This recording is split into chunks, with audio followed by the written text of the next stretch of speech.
Hi, today's lecture is going to be covering Inca art. Inca is the empire that existed in the late Horizon period. It's probably the most famous of all the Andean cultures, or at least probably the most well-known worldwide. So today we'll be looking at Inca art.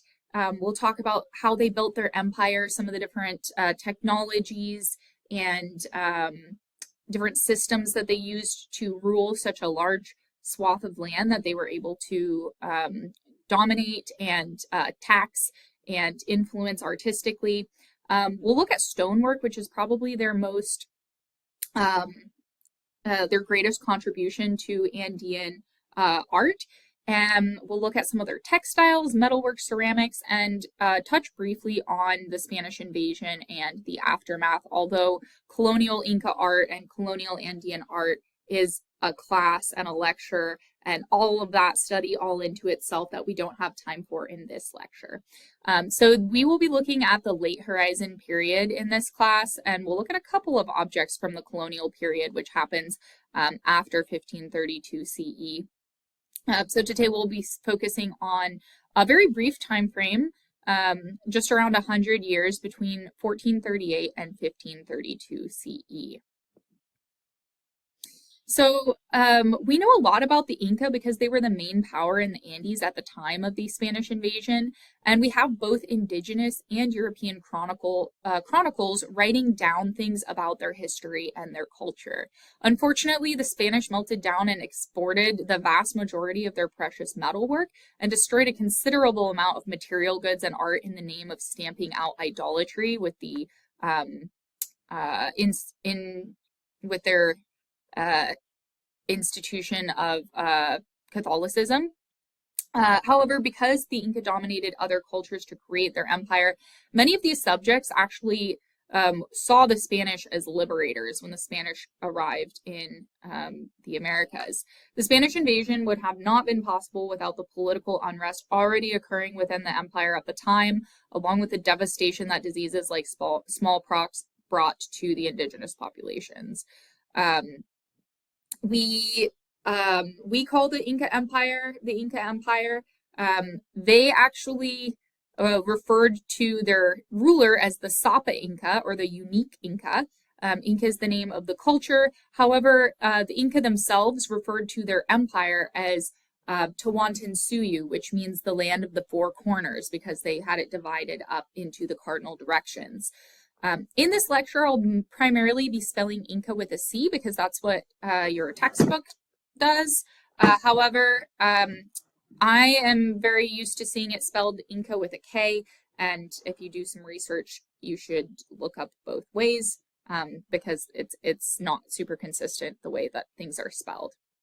So the capital city of the Inca Empire is Cuzco. Today, Cuzco is still the cultural capital of Peru, although technically their capital is Lima now. The Inca are very famous for their extensive road system that they established throughout the mountainous terrain. They built very impressive road systems through the Andes Mountains. They built more than 20,000 miles of roads, and even today, if you visit Peru, many roads are built right on top of Inca roads, and they're also still very functional for hiking and caravans through the mountains today as well. They were the largest empire in the Americas at the time. They created high stone cities in the mountains like Machu Picchu, and they called their queen the Koya and their ruler their Sapa Inca. Kariwarmi is a Inca term that literally just means man-woman or gender balance. We see that the Sapa Inca and the Koya both had their different realms of influence and realms of powers. And oftentimes the Sapa Inca would even marry his own sister, make her the Koya, make her the queen because of her matrilineal lines of power coming down from her side of the family. Although I would like to note that common folk were not allowed to marry their close relatives. That was definitely taboo. It was just something that the elites would do to try to consolidate power in their families. So here's a map of the Inca Empire. At the time of the Spanish conquest in 1532, The Inca Empire extended along the Pacific coast and the Andean highlands from the northern border of modern-day Ecuador all the way down into what is now central Chile. So around Quito, Ecuador, all the way down to Santiago in Chile. This is a span of 3,400 miles. And just for reference, the United States, in the continental United States, the greatest distance between any two mainland points is Point Arena, California, to West Quoddy Head, Maine, and that is 2,892 miles. So this, I know sometimes if we're up in North America, we don't always realize how big South America is, but this distance is longer than how wide the continental U.S. is by about 500 miles.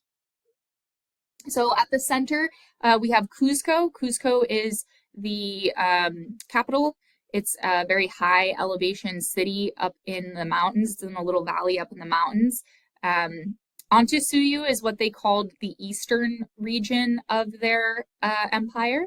They had Kuntisuyu to the west, Chinchitsuyu to the north, and Koyasuyu to the south. So they had it divided up into different regions. Inca roads are one of their lasting masterpieces in the Andean culture.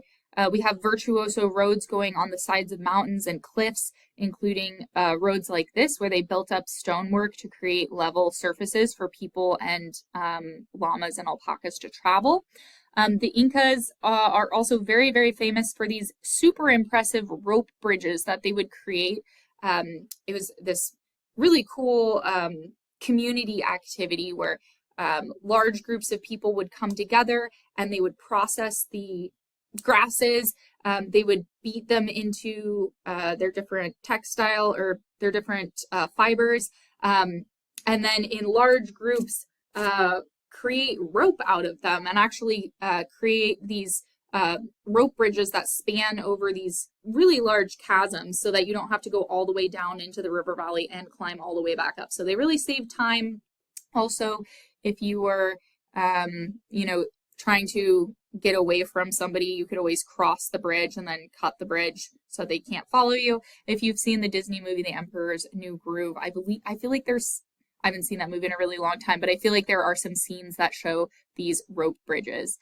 In 2017, which is the summer I interned at the Smithsonian, the National Museum of the American Indian created a piece of a rope bridge as a demonstration, just showing a lot of the indigenous technology and knowledge and engineering that went behind creating these really impressive and super strong and durable bridges just out of the fibers of grasses, which is pretty cool. So let's talk a bit about the Inca religion and worldview. Some of the rituals included divination and sacrifice. They sacrificed a lot of llamas. They sacrificed a lot of kumpi, or the finest of all textiles, as an offering to their various gods. So their religion includes a combination of animism, fetishism, and worship of nature gods. Inti, the sun god, was the head of the pantheon, and the Incas actually believed that the Sapa Inca, that their ruler, was a direct descendant of Inca, the sun god. And so the Sapa Inca was kind of venerated as this divine ruler. Viracocha is their creator god. According to their origin beliefs, Viracocha rose up out of the Pacific Ocean and he walked to Lake Titicaca, so the location where we were looking at the Tiwanaku culture. And at Lake Titicaca, Viracocha created human couples, and he sent them underground where they traveled underground, and then they popped up at these various sacred springs and rocks throughout the Andes, and these emergence points where these couples came back up to the surface are called pacarinas. And so these establishing couples went out and created the different cultures throughout the Andes. So the Inca people were born of the sun. Sapa Inca is a special direct descendant of Inti, the sun god. And Incas believe that at the beginning of their empire, that they were able to resolve conflicts and create dominion over their neighbors because stones out in the fields animated and became like brothers and fought alongside of them as humans to help them kind of get the ball rolling for creating an empire. So those are a couple of key points about the Inca religion. Unfortunately, a lot of religious objects were destroyed by the Spanish, again, for being considered idolatry or being considered a threat to the spread of the Catholic faith. This is a reference back to that sun gate where we have the staff god, which the Inca would look back at and call Viracocha. We're not sure if the original people at Lake Titicaca at Tiwanaku, or the Tiwanaku people, if they considered this the same deity as the Inca. There's a possible connection there, but they did believe that Viracocha kind of established humanity there at Lake Titicaca. So, how on earth did the Inca manage to, from an administrative point of view, how did they manage to rule an empire for around 100 years that was, huge, larger than the United States, without having a written language? So the Inca did not have what we would consider to be a written language. However, they did have devices that they encoded to use as a memory device where they could record things like taxes and material goods and people.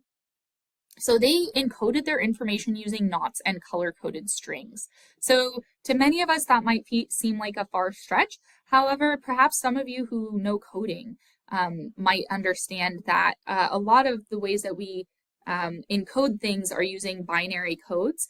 And the Inca were able to encode things with different numbers of loops on their knots, different types of knots, different colors of string could represent different things. And so although they're not fully decoded today, some indigenous people kept practicing their local versions of quipu record keeping into the 20th century. So from a very basic standpoint, Inca quipus are bundles of wooden cords tied together with knots that are added to them to encode information. Some of them that we find are all natural colors. Others feature elaborate color combinations where we're sure that those color codes mean something. They're read from the looped left side of the thick cord to the loose right side with thinner corded knots hanging down like long fringe. They were made and kept by very special people that were administrators that helped to rule the Inca Empire by record keeping and keeping information contained in the quipu. And again, quipus could record things like taxes, inventories. They could record things like times and calendric cycles. Reportedly, they also could record things like laws, judicial proceedings, and some even say that they recorded things like poetry and narratives. So here's a kind of map of a quipu. Smart History has a really good, really simple explanation of a quipu on one of their articles. But here we have the pendant cords, the main cords that keep everything together. We have a top cord, and then there are different single-digit knots that register in alignment here. Here are some illustrations by the indigenous record keeper named Felipe Guaman Poma de Ayala. He was a very influential artist during the colonial time for the Inca because he created this illustrated book that taught all about different religious traditions and cultures and technology and customs of the Inca. And he created this book for a very specific purpose. He created it as a gift back to the Spanish government. And he was more or less kind of arguing for the dignity and kind of the humanity of the Inca people who were not really being treated as equals under colonial rule. So he created this book to show that the Inca people were civilized, that they had customs, that they had morals, that they had ethical codes, and that they deserved being treated like humans legally under the Spanish colonial rule. So I could teach a whole other lecture about him, but he's very influential for our understanding of Inca culture and Inca customs because he wrote things down and illustrated them in ways that we have today records of. So here we have an illustration of a quipu, and we have people conveying and relaying information that is recorded in that quipu. The Inca Empire and the Inca culture and the Inca worldview seem to have a very special relationship with stone and stonework. If we remember back to some of their establishing origin stories, they believed that in certain times that stones could actually rise up, become animated, and fight alongside of them as people, as brothers. And so the Incas seem to have this great reverence for stone, where they would manipulate stone and create beautiful landscapes and sacred spaces and thrones and altars and temples and palaces from stone. And they would assert their dominion over stone in many ways, creating stones that fit together perfectly. But in a lot of ways, they would actually try to preserve some of the unique nature of individual stones. So we see this really exquisite take on stonework with the Inca, where they would oftentimes try to leave special outcroppings of rocks, which we know in Andean culture are oftentimes considered to be wakas or sacred places. They would sometimes enshrine these outcroppings of special rocks with really durable walls and windows and structures made of other rocks. We see they would go to great extents to keep many of these natural rocks in their original state, sometimes manipulating them slightly, and other times just manipulating other rocks to create their own shapes and buildings and exclosures. So the Inca would carefully shape on site the rocks, and then they would dress these rocks by nibbling or pillowing the rock. They did this by taking river stones, which are very, very hard, and literally chipping away at the rocks. They would oftentimes have these bosses sticking out, or they were oftentimes called handling bosses, these little knobs sticking out of the rocks so that they could move them and manipulate them. And they would exquisitely create these blocks to fit so tightly with each other in these kind of irregular patterns oftentimes that even in a mountainous area where we have a lot of earthquakes, I've been there myself. I remember trying to take a credit card and stick them between these stones. There is no space between these stones. They are, in many of the cases, just absolute precision when it comes to stoneworking. There is no mortar used in this stonework. We see this incredible balance between organic and geometric forms, or the natural state of the rock, and the imposed geometric vision of the Incas. And again, they are considered Inca's greatest artistic achievement. Another motif that we'll see a lot with Inca stonework is the trapezoidal shape windows and doors. So Pachacuti Inca Yupanqui was the 9th Sapa Inca of the Inca Empire, and he transformed the chiefdom of Cuzco into what is now considered to be the Inca Empire. Tambo Mashai was probably built after his death, but it was a hunting lodge for Pachacuti.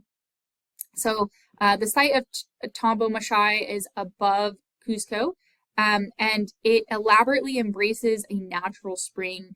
It contains the polygonal stonework juxtaposed with unworked boulders, and it really summarizes many central Inca aesthetic choices. And this is a portrait of Pachacuti Inca Yupanqui. And Pachacuti, we've talked about this term before. It is a Quechua term which refers to the dramatic upheaval that brings a new order. So this could be an environmental event that happens where nothing's the same after it. So maybe you could think of like New Orleans, Louisiana. A lot of people who lived through Hurricane Katrina probably categorized everything in their life as before Katrina and after Katrina. So in that case, the Pachacuti was the hurricane. Or in a political upheaval that brings a new government, that would be considered Pachacuti. It means the turn of the world. But it is the name that was given to the ninth Sapa Inca, who transformed the chiefdom of Cuzco into the Inca Empire. So he was that political turn of the world that turned this kind of small, irrelevant chiefdom into the most powerful and largest empire in the Americas at the time. So this is Tambo Machai, just north of Cuzco. This photo I like because you can see the spring in the middle. So you can see that the spring was considered this probably some sort of sacred waka. Here we have this beautiful interplay of organic and geometric shapes. Here this Inca stonework more frames this sacred spring rather than creating kind of its own architectural existence. If we remember the idea of Tinku, we remember things like waterways joining, two becoming one. So we see a lot of a real big focus in Inca art and architecture and city planning is actually the manipulation of water for creating things like beautiful fountains, waterways for people to get fresh water, water for kind of like cleaning the cities as well. They were highly hygienic. And many of these Inca cities had running waterways throughout these cities, which is pretty impressive. And this is like during a time when in Europe people were just throwing like chamber pots out into the streets and letting all their waste go into their rivers. So compared to Europe at the time, the Inca Empire were definitely a lot more cleanly with their running water and their hygienic habits when it came to waterways. But that's a topic for another discussion. Here we have a doorway at Tambo Machai where we have a trapezoidal opening that frames this semi-worked boulder that's nestled among highly dressed stones. This is a typical Inca juxtaposition of nature and culture. We also see stones like this at Cuzco, but oftentimes we can tell that the Inca kind of preserved these really big stones and kind of respected their natural space, and they would manipulate other stones to kind of keep them in that way instead of always having that perfectly dressed ashlar masonry aesthetic. And a tambo is just a way station or an outpost. So we'll see other tambos in this lecture as well. Here we have another example of this rock outcroppings that the Inca carved in their evocative, understated dual statement of embeddedness and in nature and domination over the landscape. This one, according to Miller, echoes the terrace fields in the valley near Chinchero.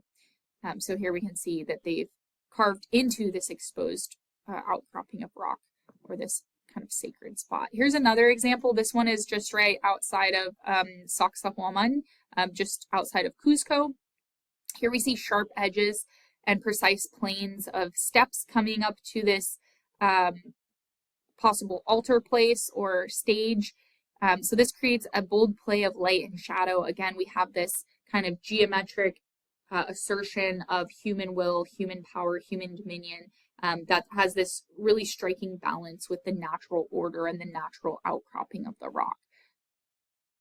One of the engineering feats of the Inca Empire was to actually create areas in these super steep mountainous regions that could produce agriculture. So most of the great empires in the world need to be able to produce a surplus of agriculture so that fewer farmers can feed many soldiers, feed many aristocrats, feed many craftspeople, and other types of tradesfolks. So the Inca created terraces where they would build up stone walls alongside of the mountainsides. They had very strict orders of different types of rocks and soils that they would place in there so that they drained properly, so that they used water wisely and shared the water between the different tiers of the terraces. So this turned otherwise very, very unworkable landscapes of steep rocky mountainous regions into fields that kind of worked in this stepped vertical way, which is really, really impressive. Today, Peru is very famous for their potatoes and their potato varieties, but the main agricultural output that the Inca Empire were able to capitalize on was actually corn. And if you go to Peru today, you'll see people selling Inca corn all over. It's these kind of famous variety of really big corn, and they're really tasty. They're kind of like corn nuts, but better. So if you like corn nuts, you should definitely try Inca corn. I think Trader Joe's sells a version of Inca corn. But yeah, you'll see a lot of potatoes, a lot of corn in Peru today. So this is a photo from Pisac, which epitomizes their vast geometric vision, equally practical and aesthetic. All right, let's talk about Cuzco. So Cuzco is the capital and the center of the Inca Empire.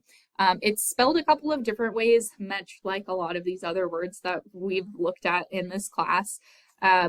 It was promoted to the royal center under Pachacuti beginning in the late 1420s. It's in a highland basin at 11,200 feet in altitude, so pretty high altitude again. And the city itself was conceptualized as a puma. It's the center of the Inca Empire from which these special lines called Saqsa lines emerged, which are these meridian lines that divided up the empire into its different quadrants. It's also how the Inca kind of settled water rights and water claim disputes. So Cuzco today, if you go to Cuzco, most of the city is this really interesting mix of Inca stonework, which looks like this, mixed with a lot of colonial Spanish buildings built on top of it. So it's located in south central Peru. It's one of the oldest continuously inhabited cities in the Western Hemisphere, and it was designated as a UNESCO World Heritage Site in 1983. Cuzco as a name derives from the Quechua word meaning navel or center. It really was the center of the Inca Empire, and it dates from the 11th or 12th century, and of course was the capital of Tawantinsuyu, or the Inca Empire. So although from the sky the city doesn't look exactly like a puma, it was conceptualized in that way, with this pointy end being the tail, and the fortress slash cultural center of Saqsa as the head of the puma. So it was divided up into two sections. It was divided up into Hanan, which is the upper section. It was founded by the king and was associated with the military, and Huron was the lower half of the city, which was founded by the queen and had more of a religious focus to it. So it has this, again, kind of back to Kari-Warmi, or that gender balance. It has the balance of Hanan and Huron, or the upper and lower, balanced as well. So it was conceived of as a puma with Saqsa as the head, and the rivers that were made into canals created this junction, or this tinku, at the tail. And these lines that we see here are called the Saqsa lines, and it was the system of ritual pathways leading outward from Cuzco into the rest of the Inca Empire, and this is how the empire was divided up. Here we have an example of another one of those really impressive large rocks that seem to be partially manipulated by the Inca to create these more geometric lines, but partially left in its more natural raw state. This is the famous 12-angle monolith of the wall of Cuzco's Hatun Rumiak Street. And its complex form resulted from being modified by all of the surrounding stones. And then here at the bottom, we see this projection near the lower corner, which is the handling boss, which would have been used in the construction process to move it in and out there. And the Inca had this really special way of making the rocks, the stones, fit right in with each other, where they'd actually kind of rub clay onto the surface of the rock, and then wherever there were bumps coming out, that's where they would grind it down so it could perfectly slip in with the other stones. And they would have to fashion these stones on site to make them fit in with each other. And yeah, even today, you can't put a knife blade, you can't put a credit card between these stones, even centuries later, because they are so well fit in with each other. Here we have the most sacred spot in Cuzco. This is the curved Inca wall of the Coricancha. This was the main temple in Cuzco. Today, of course, there is a colonial building stacked on top of it. This is the Santo Domingo church that the Spanish built over this. We'll see that the Inca did this to the people that they dominated. The Inca would oftentimes build sacred buildings on top of the wakas, or the sacred spots of the people that they conquered and dominated. We see that the Spanish did the same thing here with the Inca, where they took the most sacred spot in the city and they built a church on top of it to establish. In one way, you're establishing dominion over the people that you've just conquered, but in another way, you're recognizing that this is a sacred spot. This is a very special spot to you. And because of that, we are going to put our religion and our special spot right on top of it, because you already think it's sacred and special. And so, you know, it'll help you accept this new special spot in your new religion. So it kind of works both ways. It's like dominating, but also kind of continuing on that sacred belief in this place. Okay, so the Coricancha got its name Golden House from its sheathing in gold. Apparently 700 loads of gold were exported from this building, which the Europeans removed after the fall of the Inca Empire. So this golden enclosure or golden garden was dedicated to Viracocha, the creator deity, and Inti, the sun god. It's also known as Temple of the Sun. And it's said that there were just gardens of precious metals like silver and gold that were fashioned to look like flowers and plants and animals. And apparently it was just this beautiful scene, which unfortunately we just have the stonework because the Spanish loved to take the gold and melt it down and take it back to Europe. So this is the interior view of the Coricancha today. It's also spelled with a C, but your book spells it with a Q. This was the main temple in Cuzco. We have this very elegantly simple approach with trapezoidal doors and windows, kind of this hallmark Inca aesthetic. So during the Inca rule, the Coricancha's finely crafted walls were sheathed in hundreds of pounds of gold and silver plates. The roof was covered with a mixture of thatch and gold straws, which made the roof glitter itself. And there were ceremonially planted, finely crafted gold statuettes in the form of corn stalks or maize. Apparently, they also had gold statues of llamas, shepherds, insects, flowers, and small animals. This included a lot of treasures in the Inca Empire. This is a fragmentary silver and gold corn stalk, which may have, may be what that original silver and gold garden looked like in the Coricancha. Unfortunately, again, we don't have very much gold work and silver work left from the Inca Empire, but this is an example of how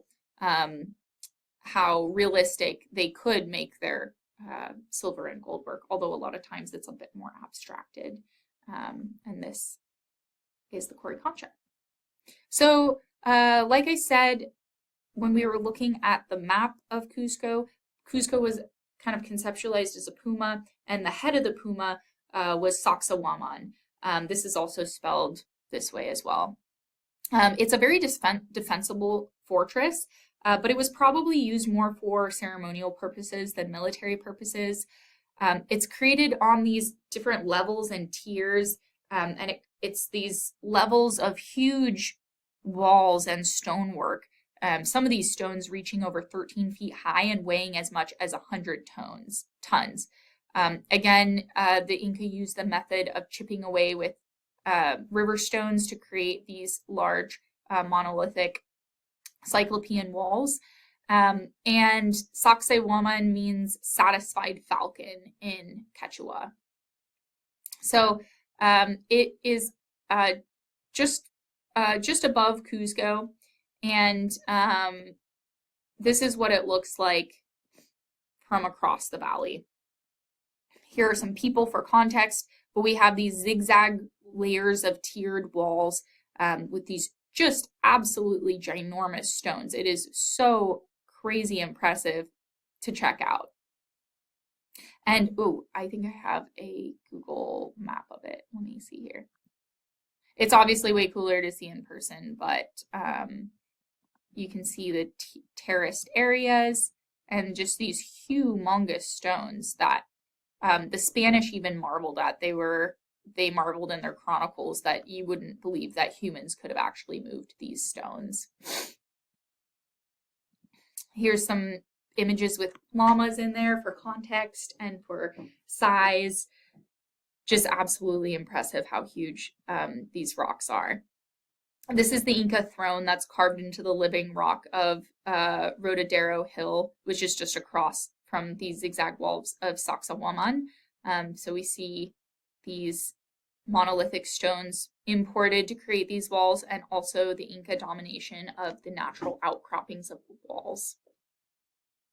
Some of the Andean concepts of Aini, or two making a whole, come together with the Inca Empire. The Inca Empire really dominated a lot of independent cultures and brought them into the Inca Empire. So they would do this by, a lot of times they would just do a military show of force, and the smaller communities would be like, oh, we don't actually want to fight this huge army.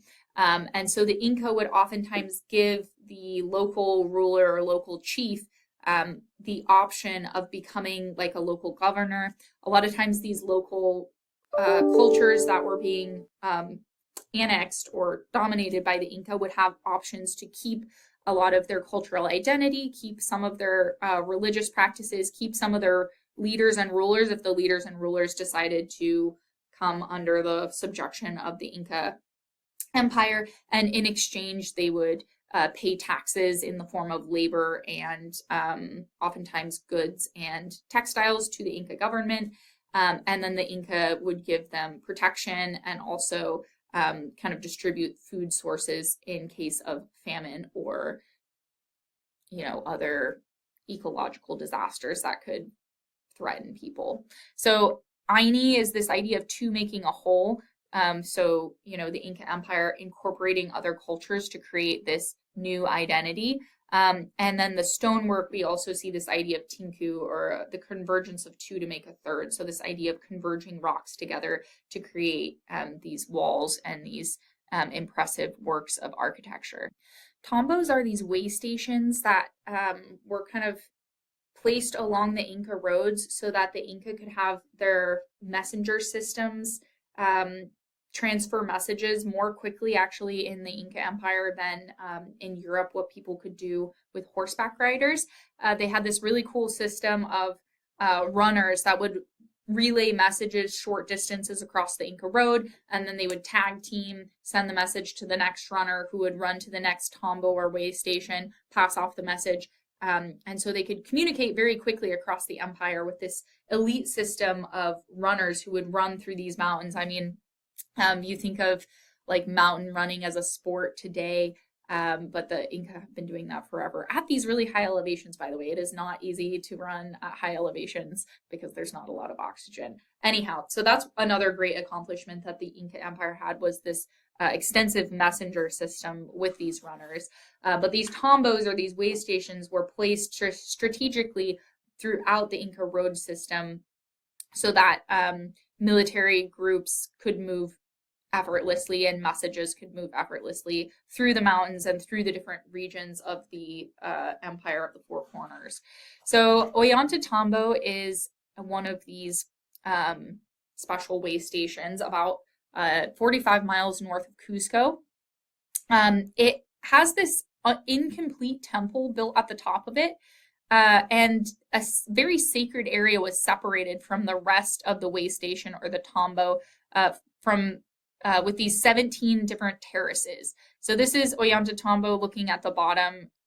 These are the sacred terraces. Up at the top is a sacred, or unfinished temple. We even have these just insane stonework built on the side of cliffs, which is just so cool. And originally, Ollantaytambo had these terraces covered in colorful flowers. And the paths, doors, clefts, and passes were used to control the different ways that you could get in and out of Ollantaytambo. And just to give you kind of a reference for how steep these mountainsides are that the Inca decided to dominate and terrace and make useful land with, it's just so impressive. This is Ollantaytambo today. You can see these switchbacks along the mountainsides, this different stonework. And yep, you can see these different buildings are just built right into the stone. So I hope you're not afraid of heights. But that is a nice little look at Ollantaytambo. All right, let's talk about perhaps the most famous of all of the Inca sites, Machu Picchu. So Machu Picchu is located in the Andes Mountains. Machu Picchu means old peak. It's around 7,710 feet in elevation. And for a long time, it was quote unquote lost to the rest of the world. Of course, just like with Monte Alban, the local people knew that this was here, but it was very, very overgrown, and not a lot of outsiders knew about this being this Inca stone city. So it was rediscovered in 1911 by a man named Hiram Bingham. He was led there by a local Quechua-speaking man named Melchor Arteaga. And Machu Picchu is perched above the Urubamba River. And it's built in this really precarious saddle between these two peaks. It's built between Machu Picchu, which is Old Peak, and Huayna Picchu, which is New Peak. It's one of the few major pre-Columbian ruins that's found nearly intact, as in the Spanish didn't build a city on top of it. And it was also designated as a World Heritage Site in 1983. Machu Picchu's existence was kind of lost to the rest of the world until Yale University professor Hiram Bingham rediscovered it with the direction of Melchor Arteaga. And Bingham had been seeking Vilcabamba, which was the lost city of the Incas. This is a city from which the last Inca rulers actually escaped from the Spanish and created and directed a rebellion against the Spanish until 1572. So Bingham was looking for Vilcabamba, this last holdout of the Inca emperors. And he thought that Machu Picchu could have been the place. However, most scholars agree today that Machu Picchu was this elite royal retreat, that it was kind of this pleasure palace and not the not that final holdout point from the colonial period. In 1912, Bingham sponsored excavations funded by Yale University and National Geographic. He labeled the site as Vilcabamba, but today we call it Machu Picchu. And he kind of sensationalized this, and his photographs were featured in National Geographic, and this kind of instantly became a very famous place that was well known by the world. So here we have kind of a more zoomed out view. Today, a lot of the Inca stonework has been, what's the word? It's been kind of rebuilt and refurbished, but there's quite a few terraces. Apparently, the people who established Machu Picchu actually brought topsoil and more fertile soil from the river valley up with baskets, like pulled all of this soil up into this outcropping of rocks in this saddle, and they kind of artificially created these more flat spaces, which the Inca were just so good at doing. So here's the general view of Machu Picchu. Here we can see the topography of this steep mountain saddle above the Urubamba River. It's just incredibly steep there today. This was known to be Pachacuti's royal retreat, and Machu Picchu is about a 3-day walk from Cuzco, although today you can take a train and a bus on these kind of scary switchbacks and really steep roads. So this view is just so cool. The mountain peak kind of looks like the profile of a man lying down or a person lying down. Here we can see the forehead, the nose, the mouth, and the chin. So it's, again, we know that the Inca thought of rocks as being kind of animate at times and kind of like their brothers. So it makes sense that this would be a super sacred spot because we have this kind of profile of this anthropomorphized mountain right in front of them. This is the sacred rock at the north end of Machu Picchu. It was slightly modified by the Incas to echo the form of the peak behind it. Here we can see the subtle focusing of attention onto natural and manipulated shapes, which again echoes that Inca approach to architectural landscaping of their mountain homeland. So they really revered those mountains. Let's take a look at Machu Picchu on Google Maps. I love this because you can just see how insanely steep these mountains are and just how crazy it is, and what a flex, what a excessive expression of power that you decide, I want to build a whole sacred city in this super hard to get at spot. We're gonna drag topsoil from this river valley. Do you see how low that river valley is? We're gonna take all the topsoil from there. We're gonna flatten and terrace and create a city specifically for the royal family to have a pleasure palace. I mean, it's kind of insane. Here we have views of the observatory at Machu Picchu. Here's what it looks like from above. So it's this naturally occurring outcropping of rock, which has been has this kind of snail shell spiral building built on top of it. And this window is really unique because on the 21st of June, we have the summer solstice. That's the longest day of the year where the sun, before the sun kind of goes back in the other direction from our perspective. So from the June solstice, the days get shorter until the winter solstice, the days get longer until the summer solstice. So this window is carefully placed to mark the movement when the sun appears to stop in its horizontal motion across the mountaintops. And today people still celebrate the June 21st solstice as the Inti Raymi, or the Festival of the Sun. This is what that same observatory, that same rock outcropping looks like from below. Here we have the Inca creating this curved wall to kind of mimic and extend that curvilinear approach of the naturally occurring rock. And at the top, we have that elaborate room carved into its natural cleft below. So below, we also have this cave happening underneath it. So we have the cleft room beneath the observatory of Machu Picchu. We have some subtle sculpting of the rock edges combined with the infilling of dressed stonework over here.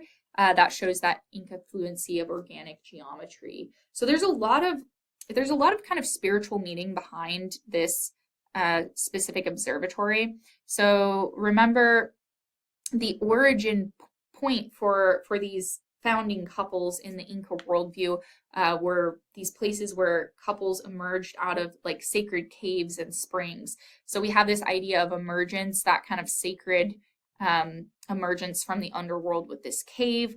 Then we have this rock outcropping at the top that specially marks the summer solstice, so honoring the sun, which was a very important deity in the Inca pantheon, in the Inca worldview. So we kind of have this idea of, the sun and the Inca, and then the underworld below, the place of emergence. So it's kind of a multi-layered if you sit and think about it for a while. So this is what it looks like from the top, and this is what it looks like from the bottom. Let's take a look at some other Inca outposts outside of Cuzco and the center of the Inca Empire. Machu Picchu, again, is just a couple days journey from Cuzco on foot. So let's check out some of these other tombos or way stations or outposts that were vital to keeping the empire connected via the roads and their messengers.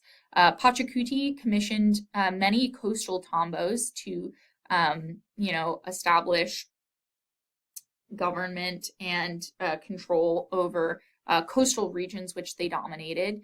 So this is the coastal Inca way station, Tombo, Colorado, which shows a combination of Inca elements.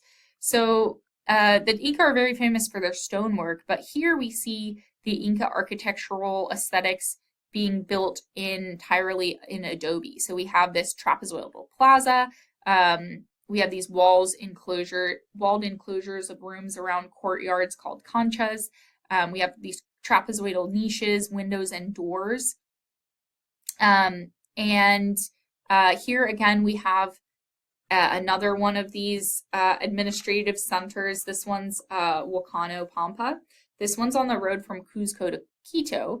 And here we have over 4,000 buildings and 700 storehouses that were built primarily for temporary state workers' housings and as a food storage for redistribution. So one of the plus sides of a local ruler accepting Inca rule was that their community would kind of have like some FEMA insurance if a disaster happened. The Inca would redistribute the food goods so that different communities within the empire wouldn't starve in the case of a natural disaster or a famine.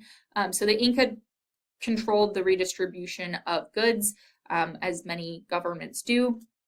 But the Inca did not have a currency system in the same way that we think of currency. Of course, the Inca would sometimes pay their taxes in the form of fine cloths. So in that way, your labor of growing cotton, growing llamas, harvesting wool, manufacturing dyes and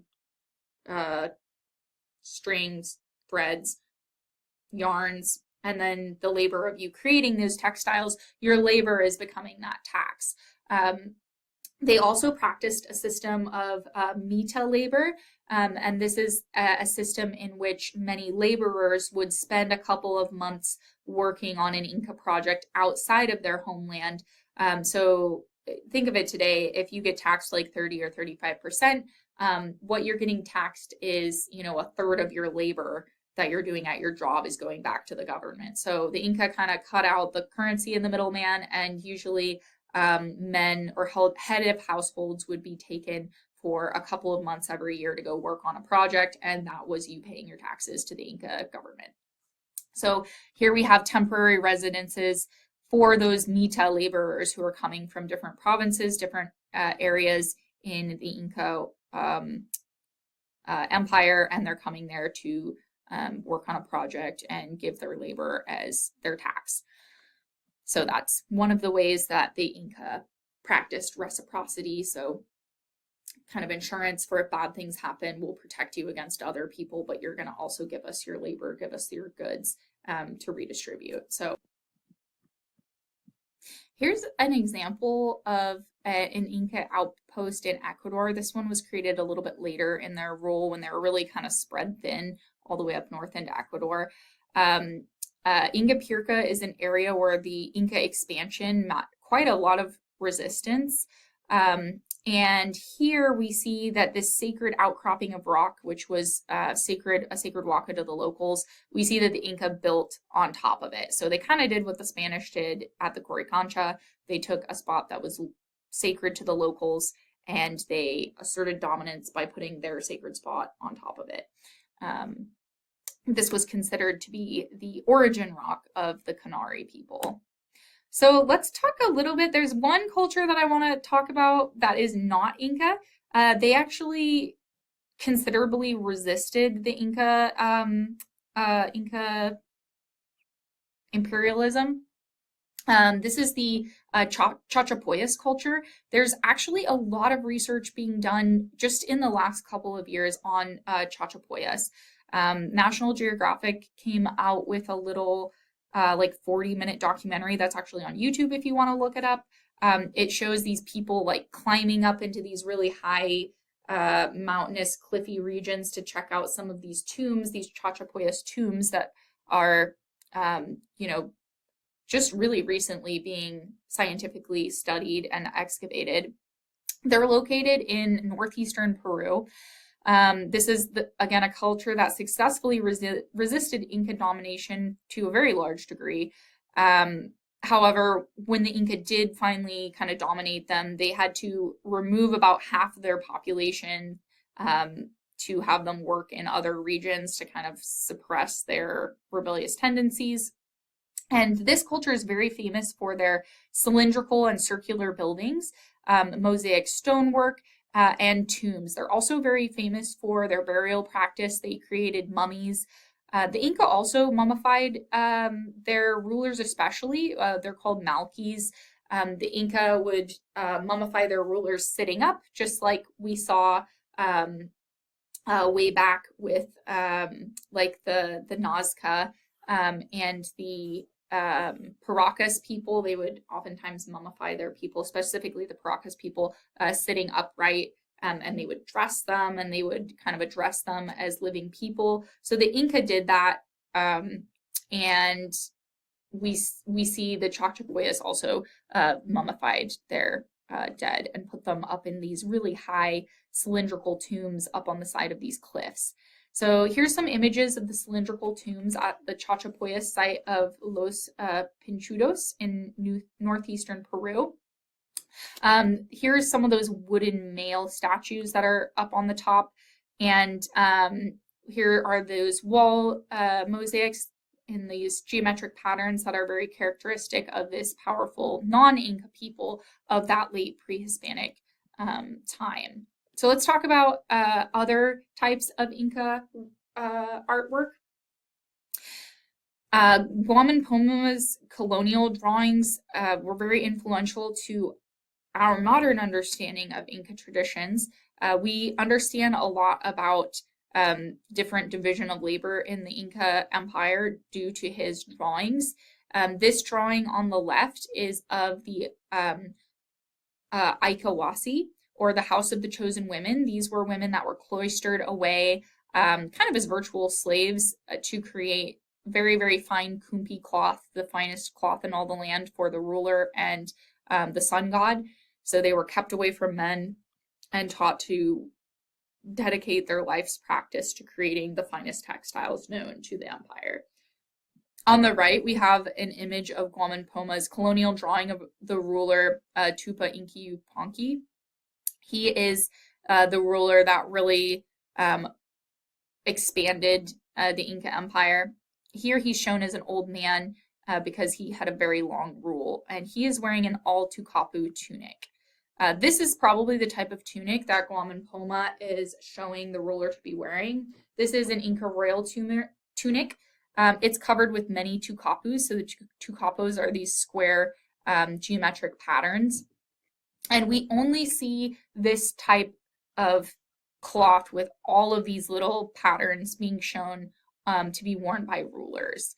One of these patterns is that of the army uniform. So this is a separate tunic that would have been worn by a soldier. And we see a repetition of the military tunic on here. So the Inca, the Sapa Inca, the unique Inca, the ruler, is claiming position as commander-in-chief of the military by wearing these military insignia across his tunic. So the slit in the top of the tunic was woven in there, and that's where your head would go.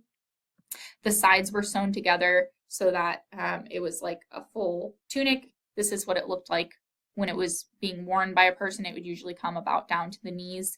And many art historians believe that these individual tukapus are like local, kind of like in the United States, each state has its own flag. It's almost like combining all of the symbols of the different regions and like departments of the government and having them all be worn by this one individual person.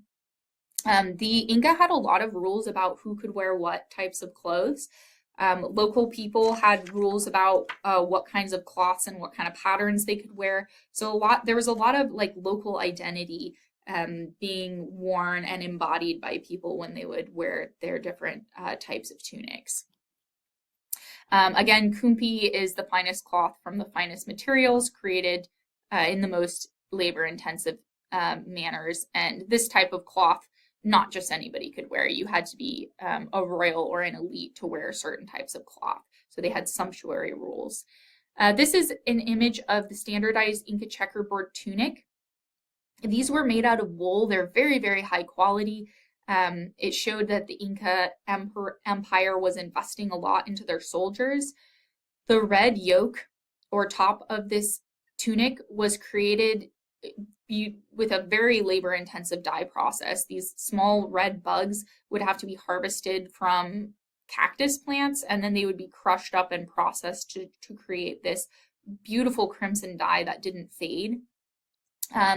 And the Inca soldiers would wear this checkerboard pattern. And I want you to imagine like a huge army where they're all wearing checkerboards. And I don't know if you've ever seen like a striped or houndstooth or checkered shirt on like an old TV screen and your eyes kind of wig out a little bit when you see all these patterns moving together. Imagine the psychological impact of a huge army moving towards you, all wearing this blood red shoulders and then checkerboard patterns. I think it would have had a very strong psychological presence to it. So this is the Inca soldier tunic. Unfortunately, like I mentioned, we don't have a lot of examples of Inca metalwork just because the Spanish valued metal and melted it down and took it out of the Americas, but we do have some examples of Inca metalwork. This is a fragmentary silver and gold cornstalk, which shows the degree to which Inca sculpture could be mimetic.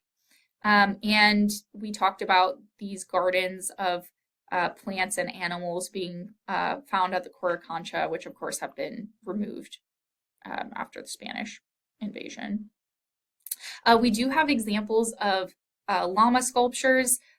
This one's made out of silver with gold toes. It's wearing a red blanket. And this probably represents the white llama that was sacrificed to Inti, the sun god, every day in Cuzco. So animal sacrifice was a part of the Inca tradition.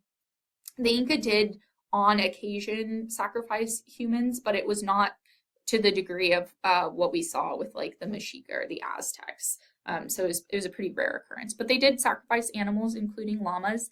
And it's interesting that they included this this cloth with it because we're reminded that cloth was also burned as an offering to the deities as well, because cloth was so highly valued by the Inca.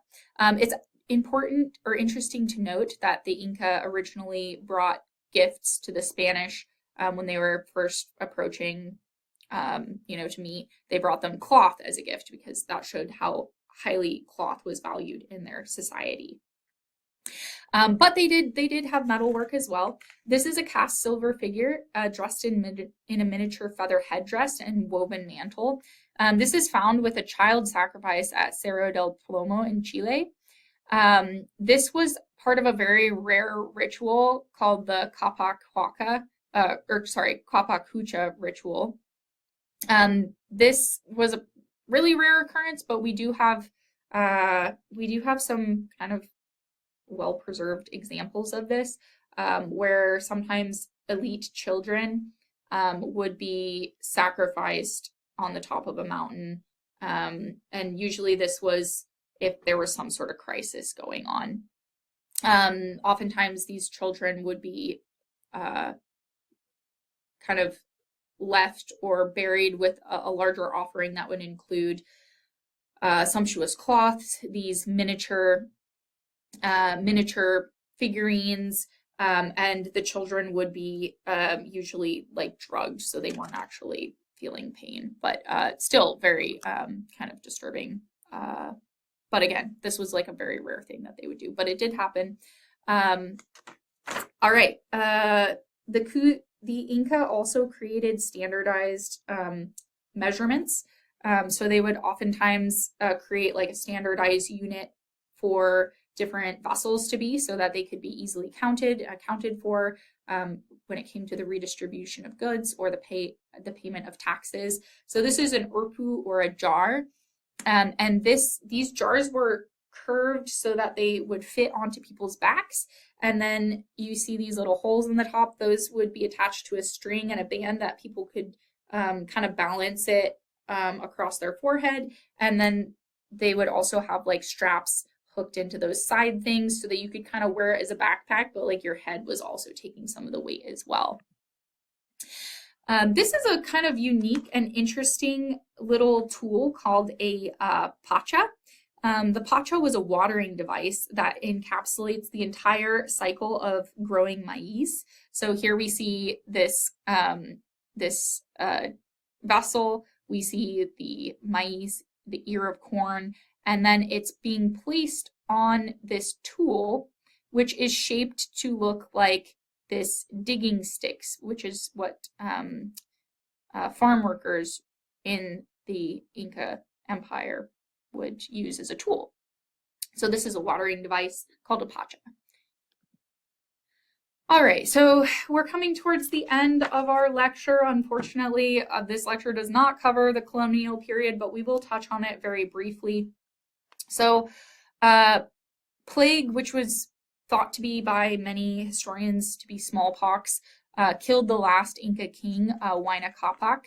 And this set into motion a civil war between his heirs, where two of his sons were fighting a civil war over who would be the next rightful Sapa Inca. So while this civil war is happening, the Spanish arrive.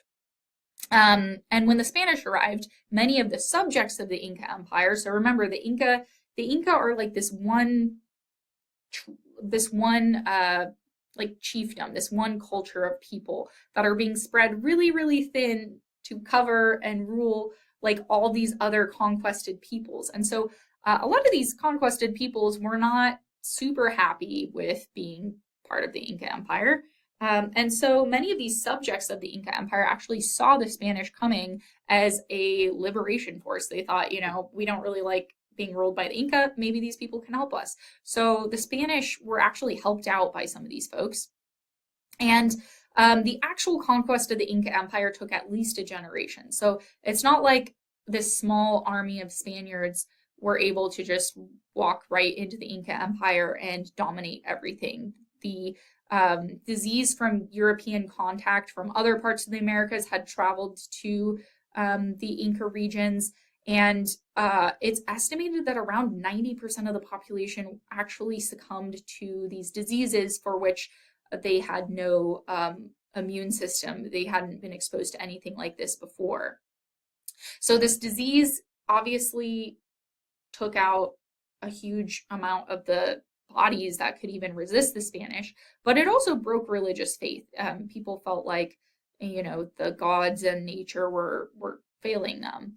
The Inca were unable to unify against the Spanish due to the fact that they were in a civil war at the time of the Spanish conquest. And then after the establishment of the Spanish conquest, well, there were many different Inca folks who resisted the Spanish for a long time. But into the colonial era, more population due to the diseases happened across the Andes and across the Americas in general. And around 100 to 150 million people, like, I don't think you guys understand how huge of an impact that is. But around 100 to 150 million people in this area died of diseases. So the Nia Inca state formed near Cuzco, defied the Spanish colonization for quite a while. That's Vilcabamba, the site that Hiram Bingham thought was Machu Picchu, that maybe that's where these last rebels defying the Spanish colonization had gone off to. The Spanish built directly on top of Inca sacred sites. So if you go to Cuzco or many other sites in Peru today, you'll see the Spanish style architecture on top of the Inca style architecture. I will say though, a lot of the Spanish architecture has not done so well against earthquakes and across the years, and the Inca stonework has survived. And then art forms took on European techniques to depict Andean ideas, like those drawings from Waman of the people using the quipus, or of the emperor's outfit. Those are using European style of illustration to tell an indigenous story. So we get quite a bit of blend of cultures and different techniques to tell different stories from different perspectives. The modern Andes culture, so if you go to Peru today, you'll see quite a bit of a mix of indigenous art, clothing, religious practices, music, dance. You'll see indigenous influences from, pre-Inca cultures. You'll see Inca influence, colonial Spanish influence, and also, people just wearing modern clothes and picking up modern styles. During the colonial period, though, we still see an emphasis on fine textile making, especially for the elite folks in the Andes. But what we start to see is more abstracted shapes on sitting loosely on a field of a background color. So this is something that we see in the colonial times. So this is a Neo-Inca mantle or shroud. This one's made out of wool and cotton, and if you look closely, you can see these more abstracted designs are kind of floating on a background as opposed to being distinctive to capus or squares. And then Inca carros are their drinking vessels. There are many of these that survive created from wood, and these were what people would drink their beer made out of corn with. And there was a period of time where the Spanish actually tried to have a prohibition on liquor, but that did not go so well. So they decided to nix that, and people still kept their drinking. But we see some of these carros have examples of heraldic lions or more representative images that are kind of European style on this very traditional Inca drinking vessel or carro. We also see the prevalence of geometric shapes and more traditional indigenous and Inca influence of style as well. This particular carro is inlaid with silver studs from kind of the Inca colonial period. So I wish this lecture was longer. I wish we could talk more about the Inca and the Inca into the colonial period, but I hope this was a nice introduction into the art of the Inca Empire.